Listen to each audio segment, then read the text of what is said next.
ठीक है बेटा, write down next topic, equipotential surface. So write down any surface which has same electric potential at every point, any surface which has same electric potential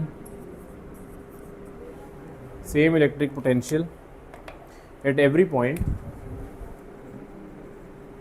is called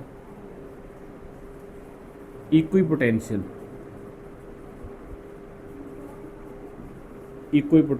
surface. Equipotential surface. Okay देखो, equipotential नाम से clear है, equi का मतलब होता है equal, है ना. तो इक्वल पोटेंशियल, जैसे कि अगर मैं आपको कहूँ कि हमारे पास यहाँ पे एक सोर्स चार्ज है, राइट, और ये ऐसे इलेक्ट्रिक फील्ड बना रहा है, ऐसे ऐसे ऐसे ऐसे सभी तरफ इलेक्ट्रिक फील्ड बन रही है, राइट.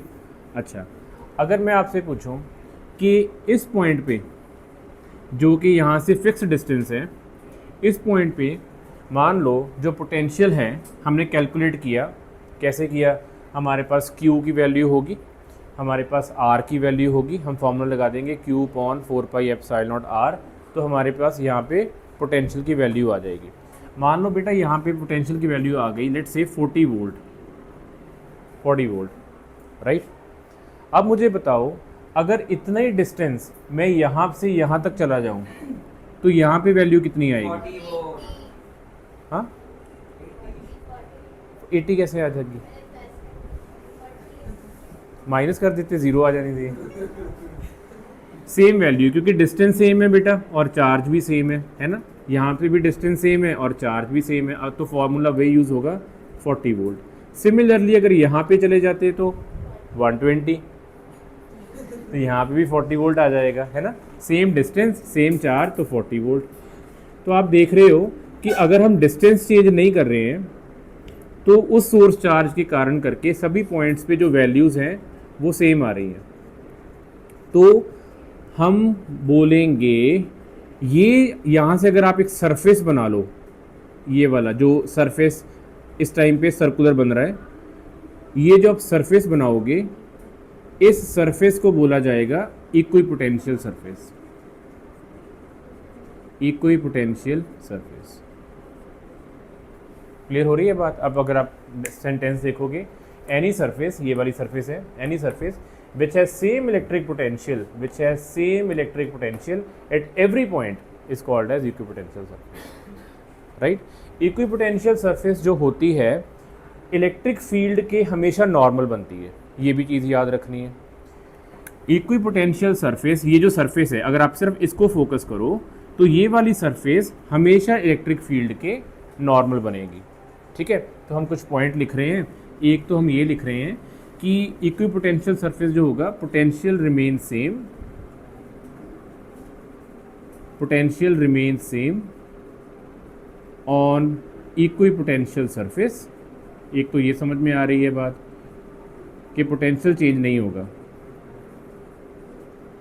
सेकंड चीज़ हमें ये समझ में आ रही है कि जो इक्विपोटेंशियल सरफेस होता है वो हमेशा इलेक्ट्रिक फील्ड के नॉर्मल होता है.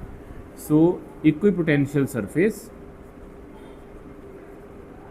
is always normal to electric field. ये भी हमेशा ऐसे ही होता है. ये भी क्लियर है ना. और सबसे इम्पोर्टेंट बात, ये लिखने के बाद आपको क्वेश्चन आएगा, जो इसका इक्विपोटेंशियल का क्वेश्चन कभी कभी जो बनता होता है MCQ में, तो वो ये है कि अगर आपको एक यहाँ पे मैं एक टेस्ट चार्ज रख दूँ Q0, यहाँ पे कोई टेस्ट चार्ज रख दूँ, अगर मैं उस टेस्ट चार्ज को इक्विपोटेंशियल सरफेस के ऊपर मूव करवाऊँ तो मुझे वर्क डन पॉजिटिव करना पड़ेगा, नेगेटिव करना पड़ेगा कि ज़ीरो करना पड़ेगा? अगर मैं इस टेस्ट चार्ज को इस इक्विपोटेंशियल सरफेस के ऊपर मूव करवाऊं तो मुझे वर्क डन कितना करना पड़ेगा? 0, पॉजिटिव और नेगेटिव। ओके, यहाँ पे था 40 वोल्ट, मुझे बताओ कि यहाँ पे कितने वोल्ट होंगे? 40 से ज़्यादा होंगे कि कम होंगे? 40 प्लस होंगे, मतलब 60 वोल्ट हो सकता है। अगर आप इस चार्ज को यहाँ से यहाँ तक लेके आओगे तो आपको वर्क डन पॉजिटिव मिलेगा, नेगेटिव मिलेगा या ज़ीरो मिलेगा? ऑब्वियसली पॉजिटिव मिलेगा। क्यों पॉजिटिव मिला? क्योंकि पोटेंशियल बढ़ रहा है तो आपको मतलब ज़्यादा काम करना पड़ेगा, वर्क डन इज़ पॉजिटिव। आप मुझे बताओ, इस सरफेस पे 40 वोल्ट है तो यहाँ पे भी 40 वोल्ट है, इसके बीच में भी 40 वोल्ट है, तो पोटेंशियल तो चेंज ही नहीं हो रहा। तो जब पोटेंशियल चेंज नहीं हो रहा तो फिर वर्क डन कैसे करना पड़ा आपको? So work done will be zero. Okay, तो यहाँ पे थर्ड पॉइंट आ जाएगा, work done is zero along the equipotential surface. Equipotential surface के ऊपर कोई वर्क नहीं होता, चार्ज को आप फ्रीली मूव करवा सकते हो, कोई वर्क नहीं करना पड़ेगा। राइट? ओके, अब हमने एक इक्विपोटेंशियल सरफेस बनाया, क्या इस पूरे फील्ड में एक ही इक्विपोटेंशियल बनेगा कि और भी बन सकते हैं? और भी बन सकते हैं। जैसे कि अगर मैंने यहाँ पे 60 वोल्ट लिखा था, तो अगर आप 60 वोल्ट का ये सर्कल बना दोगे तो ये भी तो एक सरफेस है, तो इक्विपोटेंशियल सरफेस कई सारे हो सकते हैं। तो ना सिर्फ ये नहीं है, ये भी हमारे पास इक्विपोटेंशियल सरफेस ही है। क्लियर? और भी बना सकते हैं, बाहर अंदर सभी होंगे। तो मेरा क्वेश्चन एक और आपके लिए आया, क्योंकि आपको फिर कन्फ्यूजन आएगी नहीं तो मैंने आपसे ये पूछा था कि अगर आप इक्विपोटेंशियल सरफेस के ऊपर चार्ज को मूव करवाते हो तो वर्क डन क्या होगा? तो आपने कहा ज़ीरो होगा। अब क्वेश्चन बदल के आएगा, अगर आप एक इक्विपोटेंशियल सरफेस से दूसरी इक्विपोटेंशियल सरफेस पे जाते हो तो क्या वर्क डन ज़ीरो होगा या नॉन ज़ीरो होगा? Non zero. हो सकता है वो पॉजिटिव हो सकता है वो नेगेटिव हो। अगर आप यहाँ से बाहर वाली इक्विपोटेंशियल की तरफ जाओगे तो नेगेटिव हो जाएगा, अगर यहाँ से अंदर वाले की तरफ जाओगे तो पॉजिटिव हो रहा है। तो एक बात तो श्योर है, क्योंकि मैं पता आपको क्यों बता रहा हूँ, आपके दिमाग में ना एक चीज़ बैठ जाएगी कि ये बताया गया था कि इक्विपोटेंशियल सरफेस के ऊपर वर्क डन ज़ीरो होता है, और आप इसको इतनी अच्छी तरह से याद कर लोगे कि अगर उसने आपको इसके रिगार्डिंग कुछ भी पूछ लिया तो आप हमेशा आंसर ज़ीरो ही दे दोगे। तो बस आपको दिमाग में ये रखना है कि equipotential surface is zero along the work done zero is along the equipotential surface. लेकिन कहीं ये ना हो कि क्वेश्चन आपको आ जाए कि हम एक इक्विपोटेंशियल से दूसरे इक्विपोटेंशियल की तरफ जा रहे हैं तो वर्क डन क्या होगा। आपके क्योंकि दिमाग में ये चीज़ बैठ गई होगी तो आप उसको भी ज़ीरो कर दोगे, तो ये ध्यान में रखना है ना। तो फोर्थ पॉइंट आ जाएगा, work done is not zero if test charge is moved, if test charge is moved from one to another equipotential surface, from one to another equipotential surface। Right बेटा? ठीक है। और एक बात और है, कोई भी दो इक्विपोटेंशियल सरफेस कभी भी इंटरसेक्ट नहीं कर सकते। क्लियर है? यहाँ से समझ में आ रहा है? क्यों नहीं इंटरसेक्ट करेंगे? क्या ये वाला सर्कल मैं इसके साथ इंटरसेक्ट करवा सकता हूँ? क्यों नहीं करवा सकता? मैं यहाँ पे इसको एलिप्स बना देता हूँ ऐसे, क्या प्रॉब्लम है? वो क्यों नहीं रहेगा? हाँ, एलिप्स का मतलब कि डिस्टेंस चेंज हो रहा है, इसका डिस्टेंस डिफरेंट है। अगर आप यहाँ से एक एलिप्स बना दोगे, ऐसे बना दोगे, तो ये वाला डिस्टेंस चेंज हो गया। तो जब डिस्टेंस चेंज हो गया तो फिर पोटेंशियल भी चेंज हो गया, है ना। तो हम यहाँ पे एक और पॉइंट लिख रहे हैं, no two equipotential surface, no two equipotential surface can intersect each other, can intersect each other. Okay बेटा, क्लियर हो गया ये भी? ओके। तो अगर मैं आपको एक यहाँ पे एक और, चलो ये तो हमारे पास हो गया पॉइंट चार्ज, ये तो पॉइंट, तो हमने ना यहाँ पे एक और चीज़ भी क्लियर कर ली कि अगर आपसे कोई पूछ ले कि पॉइंट चार्ज का इक्विपोटेंशियल सरफेस कैसा होता है तो वो सर्कुलर होता है। ठीक है, तो 6 पॉइंट पे लिख रहे हैं, point equipotential surface is circular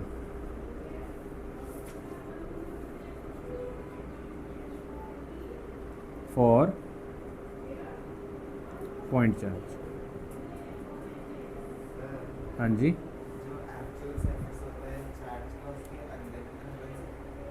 इसके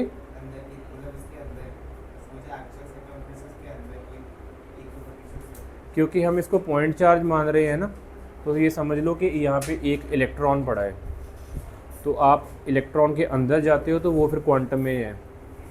शायद आपने कहा था जो वो क्वार्क्स होते हैं, तो आप वहाँ तक पहुँच जाते हो। तो हम वहाँ पे क्वार्क्स की बात नहीं, तो हमारे लिए एलिमेंट्री चार्ज इलेक्ट्रॉन ही है, तो इलेक्ट्रॉन के अंदर नहीं जा रहे हैं। तो ये आपको जो दिख रहा है एक्चुअली ये एक पॉइंट ही है, इलेक्ट्रॉन है एक। ठीक है, क्लियर हो गया ये भी। अच्छा, उसके बाद बेटा अगर हमारे पास पॉइंट चार्ज ना हो, हमारे पास प्लेन शीट ऑफ चार्ज हो ऐसे, सॉरी हमारे पास इलेक्ट्रिक फील्ड ऐसे हो स्ट्रेट लाइन में ऐसे, ठीक है, तो इस केस में जो इक्विपोटेंशियल होगा वो कैसा होगा? तो हाँ, स्ट्रेट लाइन होगा, बिल्कुल सही है। एक्चुअली वो शीट होगी, मतलब ये बड़ा इंपॉर्टेंट है, ये न्यूमेरिकल में भी आएगा। जैसे यहाँ पे जो पोटेंशियल होगा और यहाँ पे जो होगा और यहाँ पे जो होगा, सभी जगह पे इलेक्ट्रिक पोटेंशियल सेम होगा।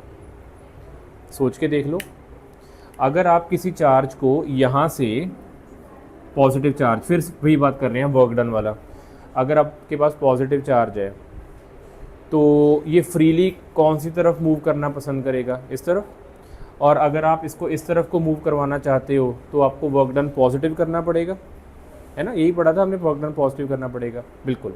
लेकिन बेटा यही चार्ज यहाँ पे पड़ा है, यहाँ पे पड़ा है, या फिर यहाँ पे है, तो सभी जगह पे ऑब्वियसली वर्क डन पॉजिटिव ही होगा, है ना, जब आप इधर को मूव करोगे।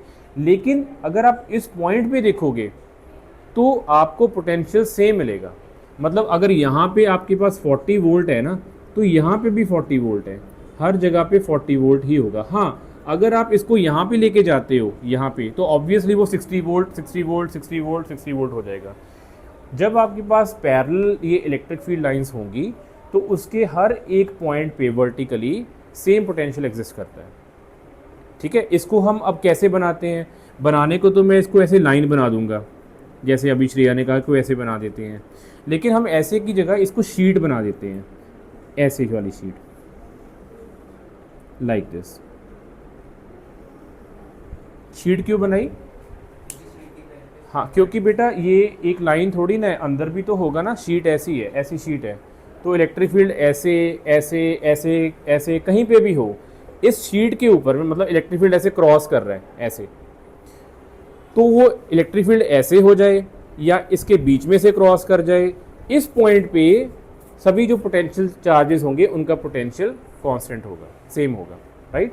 तो हम ये डायग्राम बना लो, तो ऐसे, तो हम ये बोलते हैं कि यहाँ पे जो पोटेंशियल है वो सभी जगह पे कांस्टेंट होगा इस शीट के ऊपर। आई होप आपको ये शीट समझ में आ रही होगी। ये हम 3D में बना रहे हैं, कोशिश कर रहे हैं, एक्चुअल में ये शीट अंदर को है, ऐसे बिल्कुल परपेंडिकुलर पड़ी हुई है ऐसे, राइट। तो ऐसे ही एक और शीट बना देते हैं।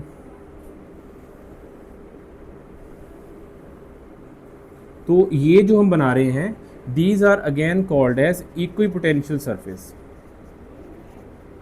Equipotential surface.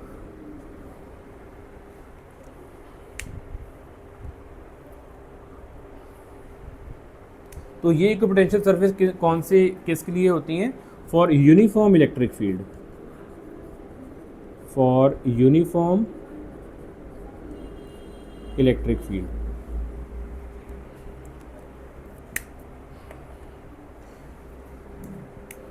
यहां पे भी लिख देते हैं for uniform electric field equipotential surface is a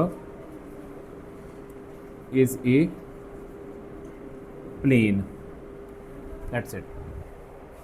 और ये प्लेन कैसे होगा? ऑब्वियसली इलेक्ट्रिक फील्ड के परपेंडिकुलर होगा, नॉर्मल टू इलेक्ट्रिक फील्ड, हमेशा नॉर्मल टू इलेक्ट्रिक फील्ड ही होगा, चाहे वो सर्कुलर हो, चाहे वो शीट हो, प्लेन हो, हमेशा इलेक्ट्रिक फील्ड के नॉर्मल ही बनेंगे। राइट, ठीक है। चलो एक तो ये पॉइंट हो गया। तो इसमें जो एक क्वेश्चन जो मतलब जनरल क्वेश्चन हमेशा आता है अगर आना हो तो वो ये वाला है, थर्ड पॉइंट।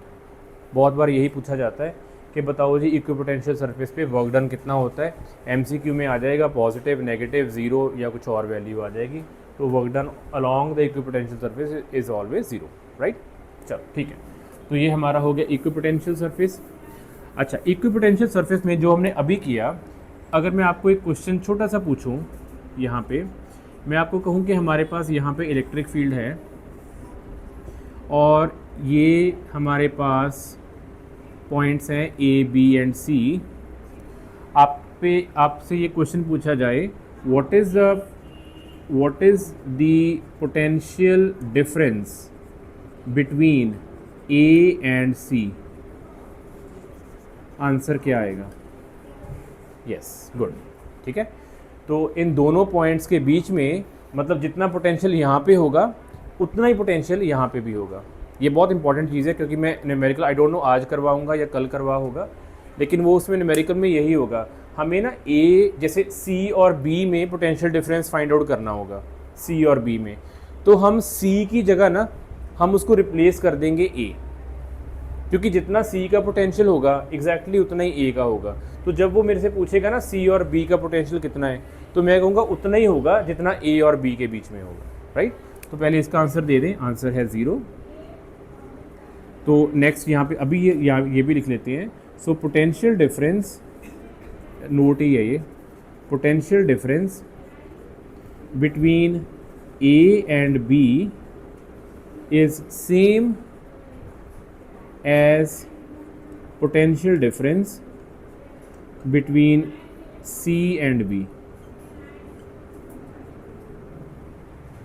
जितना A एंड B के बीच में पोटेंशियल ये कितना होगा, ये हम जब करेंगे क्वेश्चन तब निकालेंगे, लेकिन ये श्योर है कि जितना A और B में होगा उतना ही C और B में होगा। ओके, आफ्टर दिस एक नेक्स्ट छोटा सा टॉपिक वो भी करने वाले हैं, that is electric potential due to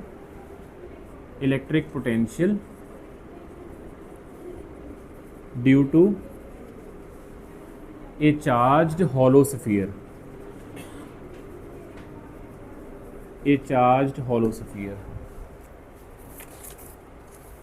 लिख लो।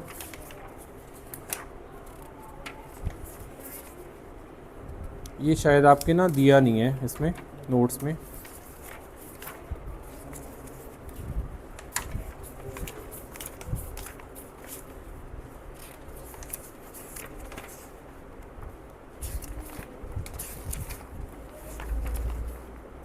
नहीं दिया नहीं हुआ है, ठीक है। तो ये उसके आगे नोट कर लो।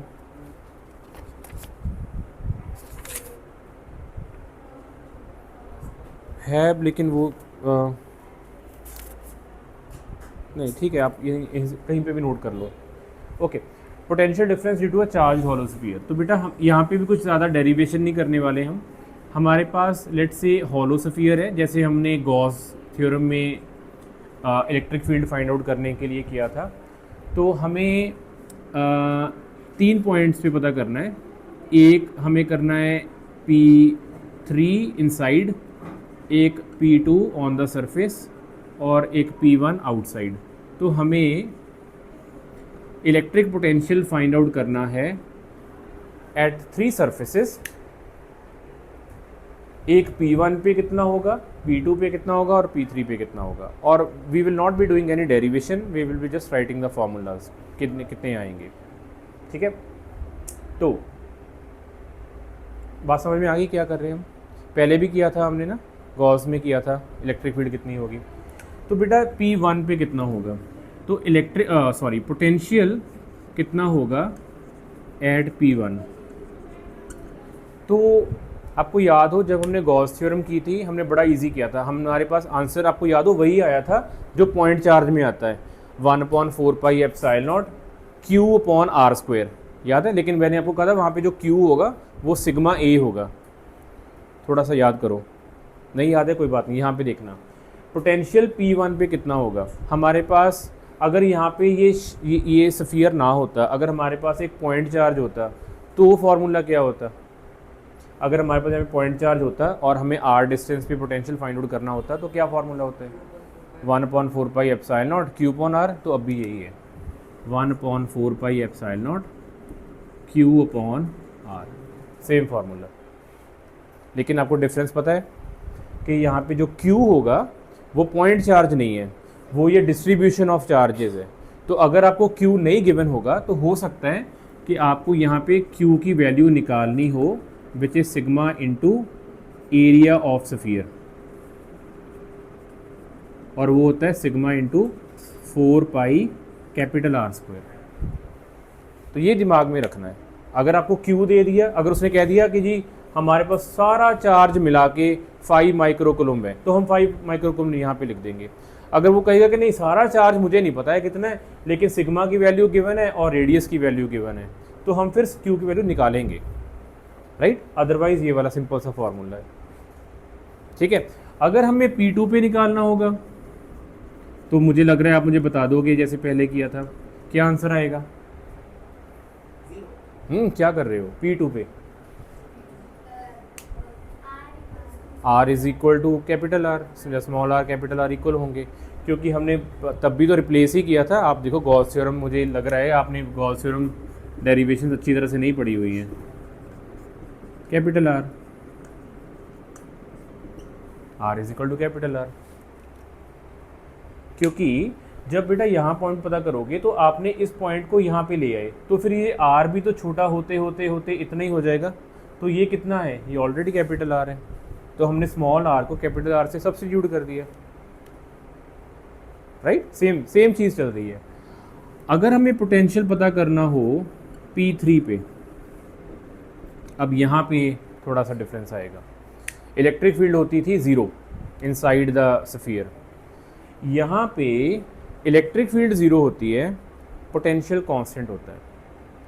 कांस्टेंट कितना होता है, इसके अंदर उतना ही पोटेंशियल होता है जितना पोटेंशियल सरफेस पे होता है। पहले तो ये बात को दिमाग में बिठा लो, जितना पोटेंशियल यहाँ पे है उतना ही पोटेंशियल यहाँ पे है, उतना ही यहाँ पे है, उतना ही यहाँ पे है, उतना ही सेंटर में है। पोटेंशियल पूरे पे चेंज ही नहीं होता। अब आपको कि ये कैसे हो गया, देखो ये समझ लो बेटा कि ओके, हमारे पास जो पोटेंशियल होता है ना, जैसे एक बार कबीर ने कहा था पोटेंशियल इंस्टेबिलिटी भी होता है कि कोई बॉडी कितनी अनस्टेबल है। ये आगे जाके भी मैं आपको करवाऊंगा, लेकिन थोड़ा सा समराइज़ यहाँ पे आपको बता देता हूँ, थोड़ा सा बताता हूँ। यहाँ पे देखो बेटा, हमारे पास यहाँ पे 2 चार्जेस हैं और हमारे पास यहाँ पे 4 चार्जेस हैं। आप मुझे बताओगे दोनों में से ज़्यादा पोटेंशियल कौन सी बॉडी का होगा, इसका या इसका? ये हम कैपेसिटर में करेंगे वैसे, लेकिन मुझे थोड़ा सा बताना पड़ेगा क्यों ज़्यादा होगा उसका। उससे क्या हुआ? नहीं, फॉर्मूला तो तब आएगा ना अगर मैं पूछूं कि इस पॉइंट पे ये कितना चार्ज बना, ये कितना पोटेंशियल बनाएगा। मैं ये नहीं पूछ रहा हूँ, मैं आपसे पूछ रहा हूँ कि ये बॉडी पे 4 चार्जेस पड़े हैं, इस बॉडी में 2 चार्जेस पड़े हैं, दोनों में से पोटेंशियल ज़्यादा किसका होगा? डेफिनेटली इसका होगा। वो क्यों होगा? क्योंकि बेटा जितने चार्जेस ज़्यादा होते हैं ना, ये उतना ही एक दूसरे को पुश कर रहे हैं। देखो क्योंकि रिपेल कर रहे हैं ना ये, तो ये रिपेल करेंगे। अच्छा, ये रिपेल करते करते कितना रिपेल करके कहाँ तक जा सकते हैं ये? हाँ, जहाँ पे रिपल्शन मिनिमम हो, कहाँ पे मिनिमम होगी? ये सरफेस तक पहुँच जाएंगे, सरफेस से बाहर तो जा नहीं सकते। तो हो सकता है कि ये वाला चार्ज यहाँ पे चला जाए, ये वाला चार्ज यहाँ पे चला जाए, मे बी ये चार्ज यहाँ पे चला जाए, ये वाला चार्ज यहाँ पे चला जाए, इससे बाहर तो जा नहीं सकते। लेकिन स्टिल इनमें अभी अच्छा ये 2 चार्जेस थे ना, ये भी रिपेल करेंगे और ये भी मैक्सिमम दूर जाने की कोशिश करेंगे।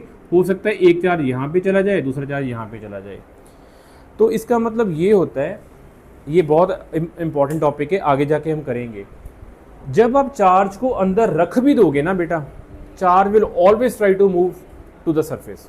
आप रख के भी, अगर आप यहाँ पे चार्ज लेके आओ, 2 चार्ज इसके बीच में रख दो, जैसे ही आप चार्ज छोड़ोगे तो वो चार्ज फटाक करके सरकमफ्रेंस पे चले जाएंगे, राइट। क्योंकि उनपे रिपल्शन, उनको चाहिए कि कहाँ पे अनस्टेबिलिटी मिनिमम हो रही है, तो वो सरफेस पे हो रही है। एक बात ये क्लियर होगी। अच्छा, अभी ये जो फंडा था वो क्या था? वो ये है कि अगर आप दो चार्जेस अंदर ले भी आओ तो मुझे ये जानना है कि इनके बीच में फाइनली रिपल्शन कितनी होगी। तो पहले ये क्या करेंगे, ये सरकमफ्रेंस में चले जाएंगे। तो जब ये सरकमफ्रेंस पे जाएंगे तो इनका कोई ना कोई हम पोटेंशियल की वैल्यू बोल देंगे, हाँ जी आप पोटेंशियल इसका निकाल सकते हैं। मतलब ये इनकी जो रिपल्शन है वो जितने ये कम कर सकते थे उतना कर लिया इन्होंने। जब भी आप दो चार्जेस इसके अंदर लेके जाओगे तो वो बार बार यही काम करेंगे, वो सरकमफ्रेंस पे चले जाएंगे। जब भी अंदर लेके जाओगे वो सरकमफ्रेंस पे चले जाएंगे, जब भी अंदर लेके जाओगे वो सरकमफ्रेंस पे चले जाएंगे। इसका मतलब हम ये बोल देते हैं कि इसके अंदर जो पोटेंशियल होगा वो वही होगा जो सरकमफ्रेंस पे होगा, क्योंकि चार्जेस बार बार सरकमफ्रेंस पे जा रहे हैं, अंदर रुक ही नहीं रहे। या तो यहाँ पे रुक जाए, हाँ, या अगर यहाँ पे रुक जाते तो यहाँ पे रिपल्शन ज़्यादा होनी थी, इज़न्ट इट। अगर यहाँ पे रिपल्शन ज़्यादा होती तो यहाँ पे पोटेंशियल बढ़ जाना था, क्योंकि यहाँ पे अनस्टेबल ज़्यादा हैं। लेकिन ये रुक ही नहीं रहे यहाँ पे, आप यहाँ पे रख रहे हो वो यहाँ पे चले जा रहे हैं, रख रहे हो फिर यहाँ पे चले जा रहे हैं। तो इसका मतलब यहाँ पे पोटेंशियल कितना होगा, हमारा यही क्वेश्चन है ना, पोटेंशियल इनसाइड पे कितना होगा। तो उसका आंसर ये है पोटेंशियल यहाँ पे उतना ही होगा जितना सरकमफ्रेंस पे होगा, क्योंकि चार्ज यहाँ पे रुक ही नहीं रहे हैं, चार्ज वापस यहीं पे ही जा रहे हैं, राइट। तो ये तो था आपको थोड़ा जो कंसेप्ट था वो समझाना। लेकिन ये आपसे पूछा नहीं जाएगा, आपसे पूछा सिर्फ और सिर्फ इतना जाएगा, what is the potential inside the sphere. So you will say inside the spherical shell the potential will be equal to the potential at the surface, same formula।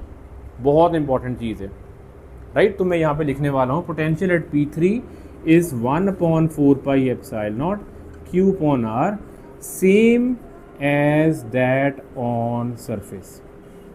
ये हम और मतलब इसको ज़्यादा एक्सप्लेनेशन में पढ़ेंगे कैपेसिटर में, लेकिन ये आपको दिमाग में बिठा लो। इसका मतलब ये हुआ कि अगर मैं इसका ग्राफ बनाऊं E वर्सेस R और V versus R, V versus R, तो V वर्सेस R का ग्राफ कैसा बनेगा। अच्छा यहाँ पे भी लिख लें, P1 क्या था आउटसाइड, P2 था ऑन सरफेस, P3 था इनसाइड। तो ये ग्राफ कैसे चेंज होगा, इनसाइड, ऑन सरफेस, आउटसाइड। बोलो बेटा ग्राफ कैसे बनेगा। इनसाइड पे कितना है, मिनिमम नहीं है, और बस मिनिमम नहीं है तो मैक्सिमम। इनसाइड पे उतना ही है जितना सरफेस पे है। तो अगर आप सरफेस पे देखो, मान लो सरफेस पे इतना है तो इनसाइड भी इतना ही है। इनसाइड मतलब जब R की वैल्यू 0 होगी, R की वैल्यू 0 सेंटर पे। अगर सेंटर से थोड़ा सा बाहर निकल जाओ, यहाँ पे यहाँ पे यहाँ पे, मतलब यहाँ पे यहाँ पे यहाँ पे, तो R की वैल्यू चेंज होने के बावजूद भी पोटेंशियल चेंज नहीं होगा, सेम वैल्यू रहेगी जितनी ऑन द सरफेस थी। उसके बाद हाँ, उसके बाद क्या हुआ, potential varies inversely with R। तो अब इसके बाद ये ग्राफ ऐसे जाएगा, राइट। तो ये हमारे पास ग्राफ है V versus R graph, V versus R graph for spherical shell.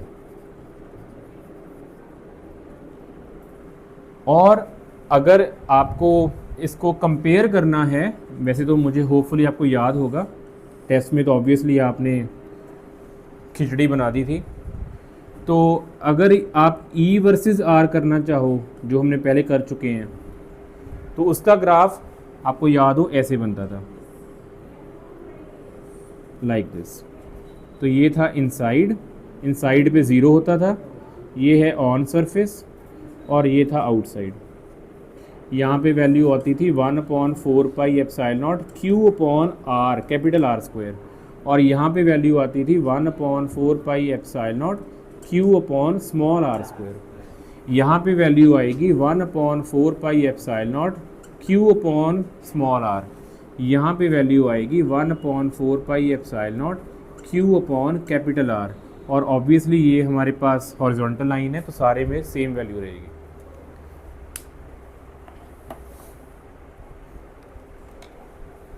ठीक है, सो जस्ट ये जस्ट फॉर योर नोट है।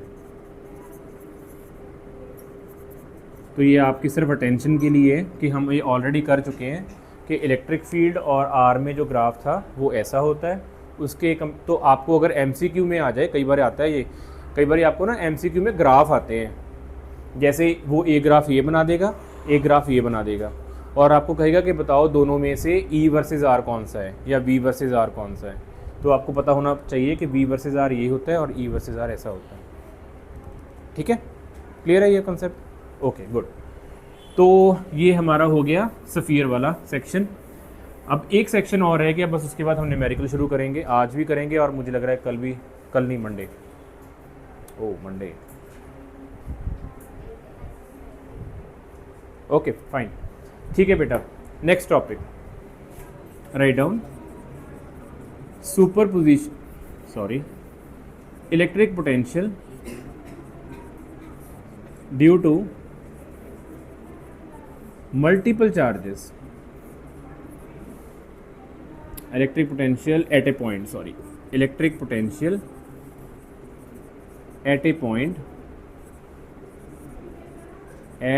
Point due to multiple charges. बड़ा इजी, ये आपको पसंद आएगा आराम से। ओके लेट्स से हमारे पास, again this is not a topic here, ये भी नहीं दिया हुआ, सॉरी, ये भी कहीं पे भी कर लो, पेज नंबर 6 पे कहीं पे भी कर लो, 6 नहीं होता है 7 पर, ना 7 पे कर लो। ओके ये टॉपिक क्या है बेटा? देखो हमारे पास यहाँ पे पॉइंट है जहाँ पे हमें पोटेंशियल फाइंड आउट करना है। अभी ध्यान से सुनना, बड़ा इजी है, इंटरेस्टिंग सा छोटा सा टॉपिक है। यहाँ पे हमारे पास चार्ज है Q1 और ये जो डिस्टेंस है, ये डिस्टेंस है R1। तो मुझे बताओ कि P पॉइंट पे पोटेंशियल कितना आएगा due to Q1? 1/4πε0 Q1/R1 okay. हमारे पास दो चार्जेस पड़े हुए हैं, यहाँ पे एक और सोर्स चार्ज पड़ा है Q2, और हमें पता करना है अब नेट पोटेंशियल कितना होगा P पे, और ये डिस्टेंस है R2। हाँ लेकिन हम वो नहीं करेंगे, सुपरपोजिशन नहीं करेंगे, दो चार्जेस है हमारे पास एक पॉइंट पे, स्केलर क्वांटिटी। वेरी गुड, शाबाश, बहुत बढ़िया। तो देखो इसका आंसर आने वाला है, वैसे मैं और भी ड्रॉ करूँगा, V तो नेट पोटेंशियल कितना आएगा, V नेट कितना आएगा एट पॉइंट P।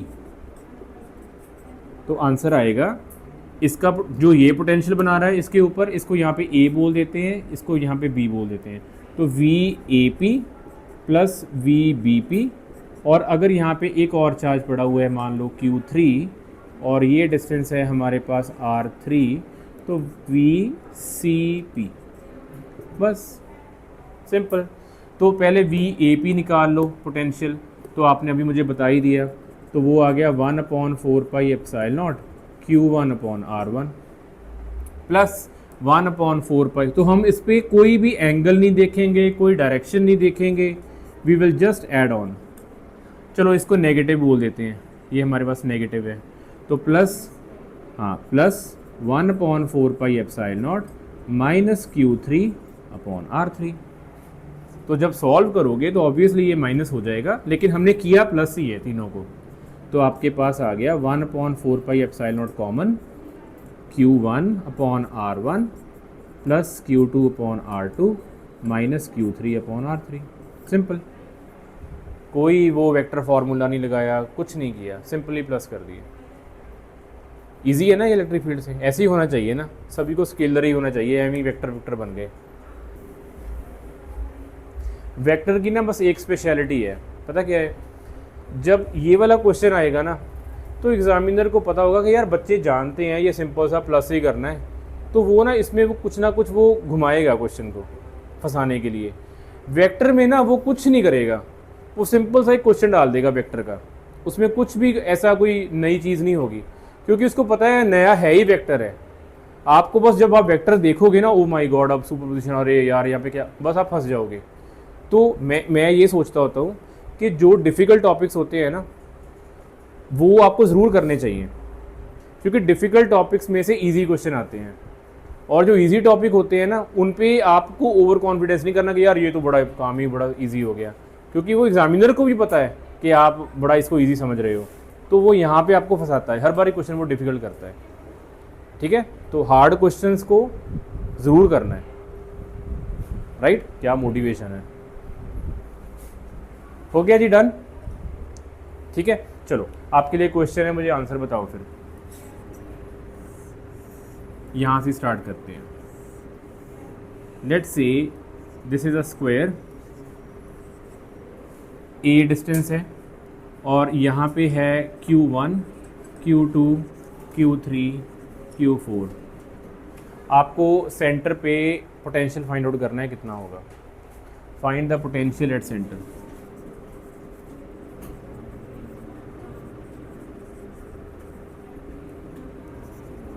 बताओ जी, करो। ना ऐसे कुछ नहीं करना, कॉपी में पूरा स्टेप लिखने हैं, स्टेप भी लिखने हैं। अगर फास्ट सबसे पहले आंसर दिया ना आना, तो देख लेना, लास्ट में आंसर देना है मुझे। मैं चाहता हूँ आप बिल्कुल, मतलब मैं आपको शुरू से कहता आ रहा हूँ, ऐसे सोचो कि मुझे फिज़िक्स नहीं आती है, तो मुझे कौन कौन से स्टेप्स लिखने हैं एग्ज़ाम में। देखो मैंने लिखा नहीं था, ये आपको लिखना है, पहले ये लिखना चाहिए आपको। फिर आपको सॉल्व, फटाफट फार्मूला मत लिखना बेटा, पहले आप, ये बहुत अच्छी, मैं आपको बताता हूँ, जो अच्छे स्टूडेंट होते हैं ना, वो according to the bookish language वैसे लिखते हैं। जैसे आप क्या लिखोगे सबसे पहले, बताओ, पहला स्टेप बोलो, क्या लिखोगे। नहीं, वो नहीं, फार्मूला, कौन सा फार्मूला लिखोगे, क्या लिखोगे। नहीं, गलत।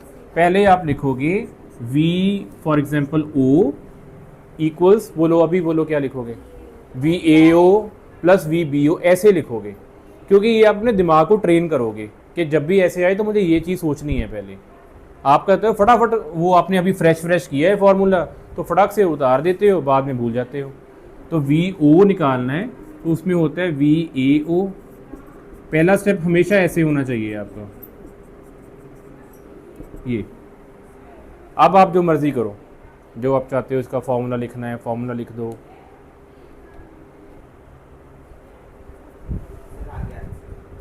ओके, तो 1/4, तो हम K लिख रहे हैं क्योंकि सभी बार यही आएगा।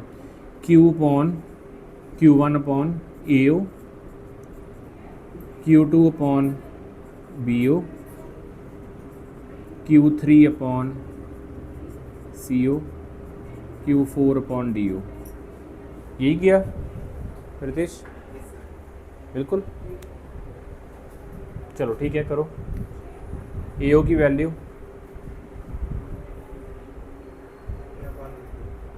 तो AO की वैल्यू, जो AO होगा वही सारे होंगे, तो हमने यहाँ पे वैल्यूज़ निकाल ली। हेयर AO ऐसे लिखा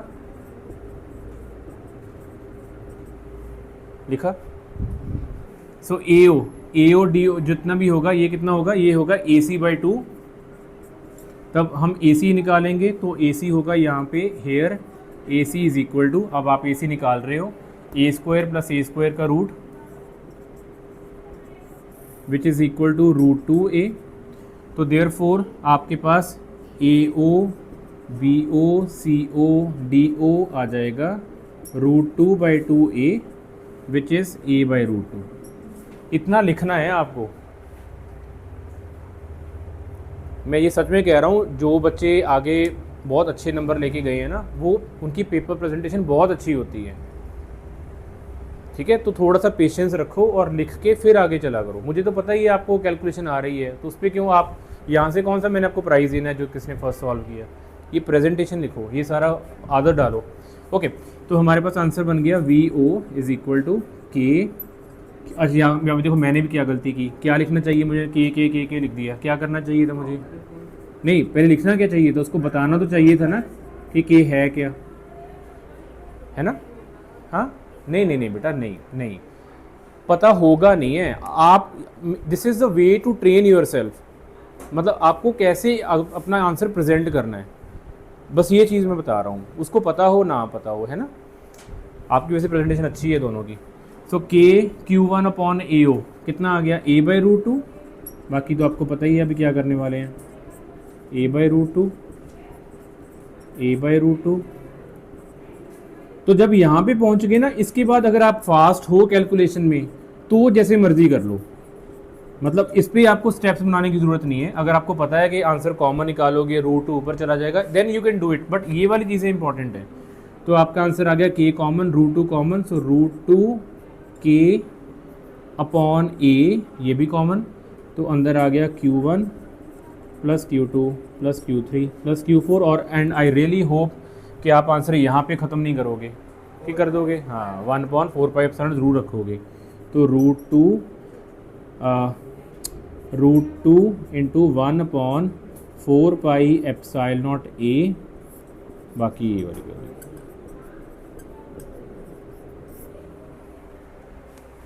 ओके, ये बहुत ज़रूरी है बेटा, ये ध्यान में रखना। जिनके वो थोड़ा ये जैसे हाँ ना आप कह रहे हो ना, कभी कभी वो होता है पेपर वाला हिसाब, ये भी उस पर हेल्प करेगा। Try to do the step, मतलब ये चीज़ बहुत इजी है, ये सभी को पता है कि हाँ वी ओ इसके बराबर होगा, लेकिन आपको अपने दिमाग आप ट्रेन कर रहे हो, लिख लिख के ट्रेन कर रहे हो कि हाँ ये ऐसे होता है, ये ऐसे होता है। तो जब आप पेपर में करोगे ना, तो आपको ये मत सोचना कि आपका टाइम वेस्ट होगा, आप फटाफट कर दोगे इसको। बस ये है कि आपको आदत पड़ गई लिखने की, है ना। डन बेटा, हो गया, okay good. Okay, what about this question, ये देखो एक क्वेश्चन। ओके, हमारे पास यहाँ पे ये वाला जो मैं क्वेश्चन करवाने लगा हूँ, ये हर बार ऐसे क्वेश्चन आते हैं, इलेक्ट्रिक फील्ड में भी आते हैं और इसमें भी आते हैं। जैसे एक लाइन पे दो चार्जेस पड़े हुए हैं, हमने पहले भी किए हैं ऐसे क्वेश्चंस, और आपको पता करना है कि कौन से पॉइंट पे इलेक्ट्रिक पोटेंशियल ज़ीरो होगा। At what point on line will electric potential be zero.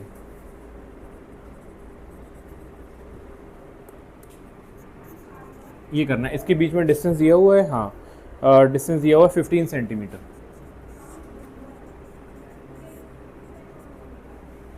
15 centimetre. तो पहली बात, हाँ इलेक्ट्रिक फील्ड में याद है आप करते थे कि ये इसके अंदर होगा ही नहीं, तो एक्स अपने बाहर रखा था। इसमें ऐसा कुछ नहीं है लेना देना, क्योंकि वो डायरेक्शन थी ना बेटा, वो अपने बाहर क्यों जा रहा था, उसका पीछे रीज़न भी तो था। उसका रीज़न ये था कि यहाँ से इलेक्ट्रिक फील्ड इस डायरेक्शन में जाएगी और यहाँ से इलेक्ट्रिक फील्ड इस डायरेक्शन में आएगी, तो ये कहीं ना कहीं कैंसल आउट होंगे। लेकिन अगर आप इसके अंदर देखोगे तो इसके अंदर इलेक्ट्रिक फील्ड ऐसे बाहर जा रही है और इसके अंदर यहाँ से इलेक्ट्रिक फील्ड ये भी इसी तरफ जा रही है, तो इस दोनों के अंदर ऑब्वियसली इलेक्ट्रिक फील्ड जीरो नहीं होगी।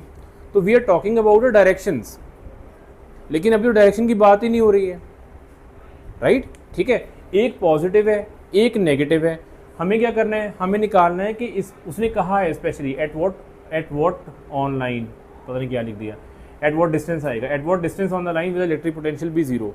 तो बेसिकली वो कह रहा है आपको करना क्या है, सिंपली ये करना है, इसको 1 मान ले, इसको 2 मान ले, तो वो कह रहा है कि दोनों का जो नेट सम होगा वो ज़ीरो होगा, जो उसने क्वेश्चन में दिया हुआ है। What is the net potential due to these two charges, तो उसका दोनों का सम ज़ीरो होगा, तो हम ज़ीरो कर देते हैं।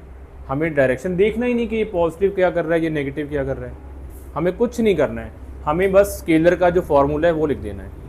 ये वाला और वो वाला सेम ही तो था, ही तरह क्वेश्चन, नेट आंसर निकालना है। जैसे मैं आपको कह दूं, मैं आपसे पूछ लूं कि यहाँ पे बताओ पोटेंशियल कितना होगा, मान लो, तो आप क्या करते, अगर मैं आपका कहता यहाँ पे पी पॉइंट पे पोटेंशियल कितना होता है, ये ए है ये बी है मान लो, तो पी पॉइंट पोटेंशियल कैसे निकालते, आप करते वी ए पी और यहाँ पे निकाल देते वी बी पी, और दोनों से आप डिस्टेंस निकाल लेते, जो भी आपको आंसर निकालना था। सेम वही चीज़, अब उसने कहा कि कोई ऐसा पॉइंट है जहाँ पे आंसर ज़ीरो आ रहा है, तो आप ज़ीरो कर दो, ठीक है।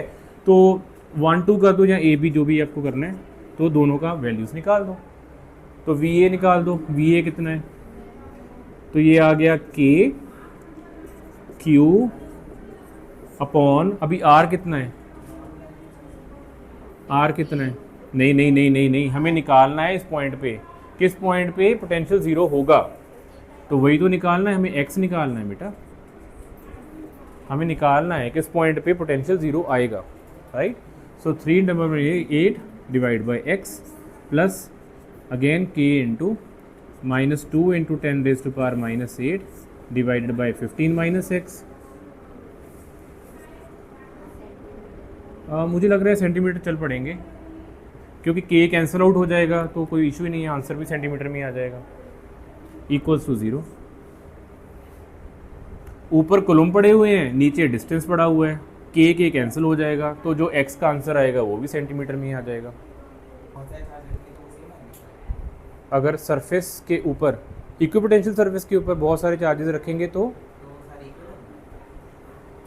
क्या इक्वल होंगे, मतलब पोटेंशियल इक्वल होगा?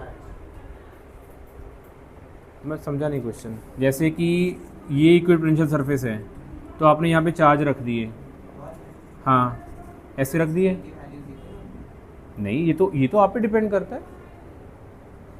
मतलब देखो, आई थिंक आप उस दिन ने अपनी क्लास मिस की थी, जब हम यहाँ पे पोटेंशियल निकालते हैं ना बेटा, पोटेंशियल निकालते हैं इस पॉइंट पे, पोटेंशियल निकालने के टाइम पे हमें चार्ज रखने की ज़रूरत नहीं होती। उस दिन मैंने एग्जांपल दी थी, पोटेंशियल क्या होता है, जैसे मैं कहूँ कि यार रितेश का पोटेंशियल है कि ये आगे जाके मे बी IIT में जाएगा, तो रितेश एक्चुअल में IIT पहुँच नहीं गया, राइट, मैं उसको देख रहा हूँ कि उसका पोटेंशियल, हंस क्यों रही हो, तो हम देख रहे हैं कि वो उसका पोटेंशियल क्या है। ऐसे ही इस पॉइंट का पोटेंशियल क्या है वो जानने के लिए हमें यहाँ पे चार्ज की ज़रूरत नहीं होती है रखने की, राइट। देखो इस पॉइंट पे मैंने पोटेंशियल निकालना है, तो उसका फॉर्मूला क्या होता है, यहाँ पे जितना चार्ज पड़ा हुआ है Q और ये जो डिस्टेंस है R, तो मैंने यहाँ पे पोटेंशियल निकाल लिया, तो मुझे कौन सी ज़रूरत है यहाँ पोटेंशियल रखने की। अच्छा, अब आपके क्वेश्चन का आंसर, अगर आपने यहाँ पे चार्ज रख दिया और यहाँ पे चार्ज रख दिया और आपने डिफरेंट चार्ज रख दिए, यहाँ पे 2 रख दिया, यहाँ पे 3 रख दिया, तो फिर क्या चेंज होगा? चेंज ये होगा कि जब आप 2 को मूव अंदर को करवाओगे तो वर्क डन डिफरेंट मिलेगा, क्योंकि वर्क डन में ये वाले चार्ज की बात होती है अपॉन टेस्ट चार्ज, तो ये वर्क डन डिफरेंट करेगा और ये वाला चार्ज डिफरेंट वर्क डन करेगा। फिर इन दोनों चार्जेस की वैल्यू आएगी। यहाँ पे चार्ज सेम रखने हैं या डिफरेंट रखने हैं, ये आप पे डिपेंड करता है। अगर आप सेम रखोगे या डिफरेंट रखोगे, पोटेंशियल अभी भी सेम है सभी का, क्योंकि यहाँ से डिस्टेंस सेम है, यहाँ पे चार्ज सेम है, तो ये वाली वैल्यू तो सेम है दोनों के लिए, लेकिन ये वाली वैल्यू डिफर कर जाएगी। क्यों? क्योंकि Q0 दोनों में आप डिफरेंट रख रहे हो। Is it okay, right? हाँ जी, आगे बेटा आंसर। तो मैंने कौन सेंटर में रखा है, एक्स लिया है, डिस्टेंस मैंने हाफ थोड़ी कहा है। एक्स का आंसर क्या आया, तो यहाँ पे 3 × 10⁻⁸ divide by x equals to 2 × 10⁻⁸ 15 - x, तो आपने सॉल्व किया होगा x is equal to 9 centimetre. ठीक है, क्लियर? ओके, नेक्स्ट क्वेश्चन लिखो। ये भी बड़ा ज़बरदस्त क्वेश्चन है, नीट 2021 में आया ये। 27 drops of same size, 27 drops of same size are charged at 220 volt each, of same size are charged at 220 volt each. They combine to form a bigger drop. They combine to form bigger drop. Calculate the potential of bigger drop. बहुत, ये भी अच्छा question है, potential of bigger drop. ये जिन्होंने नहीं किया होगा उनके लिए बहुत ही डिफ़िकल्ट है। ठीक है, जब ये आप कर लोगे तो ये इजी इसलिए हो जाएगा कि अगर ये क्वेश्चन एग्ज़ाम में आएगा तो इसको वो डिफ़िकल्ट बना नहीं सकता, क्योंकि ये अल्टीमेटली अपने आप में ही डिफ़िकल्ट है, क्योंकि ये जिन बच्चों ने किया ही नहीं, कभी ये क्वेश्चन प्रैक्टिस ही नहीं किया, वो कभी निकाल ही नहीं पाएंगे। ठीक है, तो मतलब वही चीज़ होगी, जो डिफ़िकल्ट क्वेश्चन होते हैं ना, उनमें वो एग्जामिनर ज़्यादा चेंजेस नहीं करता, वो एज इट इज़ ही भेज देता है आपको। Okay, 27 drops of same size are charge 220 volt each. तो हमारे पास 27 ड्रॉप्स हैं, सभी में चार्जेस हैं, सभी का अपना अपना पोटेंशियल होगा और सभी को हमने 220 वोल्ट उनकी पोटेंशियल है। मतलब क्या है, जैसे मैं आपको कहता हूँ ना, जैसे हमारे पास यहाँ पे एक ड्रॉप है, अगर ड्रॉप के पास यहाँ अंदर चार्जेस होंगे तो डेफिनेटली उसके पास पोटेंशियल होगा, ये याद रखना। मैं फिर बोलूँ, अगर एक चार्ज के अंदर अगर किसी ऑब्जेक्ट के अंदर एक्स्ट्रा चार्जेस होंगे तो डेफिनेटली उसमें पोटेंशियल होगा ही होगा। उसका रीज़न ये है कि ये सारे एक दूसरे को रिपेल करते हैं, तो जब रिपल्शन होती है तो पोटेंशियल बनता ही बनता है। ये पोटेंशियल ऐसे भी जाना जाता है। एक तो आपने पोटेंशियल जान लिया ना कि अगर हम, आपने कैसे पोटेंशियल स्टडी किया था, आपने कहा था कि अगर एक चार्ज को आप मूव करवाते हो, वर्क डन करना पड़ता है, तो उस पॉइंट पे पोटेंशियल होता है। देखो अगर यहाँ पे 4 चार्जेस हैं, अगर मैं बाहर से एक चार्ज इसके अंदर लेके आना चाहूँ और यहाँ पे अगर मेरे पास 10 चार्जेस हैं सेम साइज़ में, और यहाँ पे मैं दोबारा से एक चार्ज लेके आना चाहूँ, तो मुझे ज़्यादा वर्क किस में करना पड़ेगा? ज़्यादा चार्जेस में, क्योंकि ये तो ऑलरेडी रिपेल कर रहे हैं। तो ये इसको हम ऐसे बोलते हैं, इसका पोटेंशियल ज़्यादा होगा इससे। क्यों ज़्यादा होगा? वही कहानी दोबारा से, आपको ज़्यादा वर्क करना पड़ रहा है इसके अंदर चार्ज लेके आने के लिए, या फिर इसके क्लोज चार्ज लेके जाने के लिए। तो जितने ज़्यादा चार्जेस होंगे उतना उसका पोटेंशियल भी ज़्यादा ही क्रिएट होगा। ओके, चलो वंस अगेन, हमारे पास ड्रॉप्स हैं, 27 ड्रॉप्स हैं, 1 2 3 4 27 ड्रॉप्स हैं। सभी का जो पोटेंशियल है वो 220 वोल्ट है, राइट। वो सारे के सारे ड्रॉप्स कंबाइन हो गए और एक बिगर ड्रॉप बन गया। ध्यान से सुनना, 27 ड्रॉप्स कंबाइन हो गए, बिगर ड्रॉप बन गया। हमें फाइंड आउट करना है बिगर ड्रॉप का पोटेंशियल क्या होगा। अब इस क्वेश्चन को कैसे करते हैं? पहला स्टेप हमेशा आप यही करोगे, आप ना v स्मॉलर अपॉन v बिगर लिख लोगे।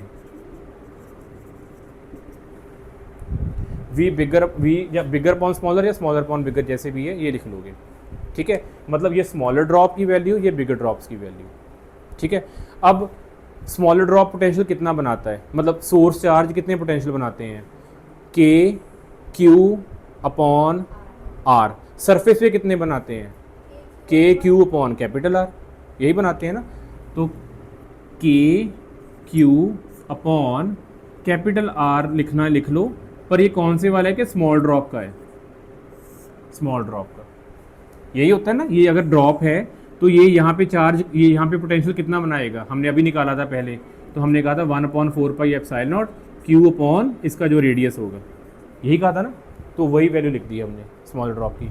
अच्छा, अब ये ड्रॉप जब बिगर हो गया तो वो कितना बनाएगा? तो वो भी ऐसे बना देगा कि उसका जो चार्ज सारे मिला के होंगे और उसका जो अपना रेडियस होगा। बिगर ड्रॉप ये था, इसका रेडियस बड़ा हो गया और बिगर ड्रॉप में चार्जेस भी ज़्यादा होंगे, तो वो कितने चार्जेस हैं सारे मिला के? क्यू। स्मॉलर ड्रॉप के चार्जेस कितने हैं? Small Q. रेडियस कितना है? स्मॉल वाला आर, आर स्मॉल लिख दो, यहाँ पे आर बिगर लिख दो। क्लियर है ये चीज़? यहाँ पे कुछ कैंसिल आउट हो रहा है? के कैंसिल आउट हो गया। क्यू और क्यू का कोई रिलेशन पता है? 27 क्यू। 27 क्यू इकट्ठे किए थे तब एक बिगर क्यू बना था, यही था ना। 27 ड्रॉप्स ऑफ सेम साइज, उनको हमने बिगर ड्रॉप बनाया। तो एक चीज़ यहाँ पे ये समझ आ रही है कि 20, तो जो कैपिटल क्यू होगा वो 27 स्मॉल क्यूज के साथ बना होगा। ये भी क्लियर हो गया। तो यहाँ पे जब हम यहाँ पे डालेंगे तो हम 27 क्यू डाल देंगे। आर और आर में कोई रिलेशन पता है? ये नहीं आर इक्वल 27 आर होगा, नहीं। ये कैसे निकालोगे?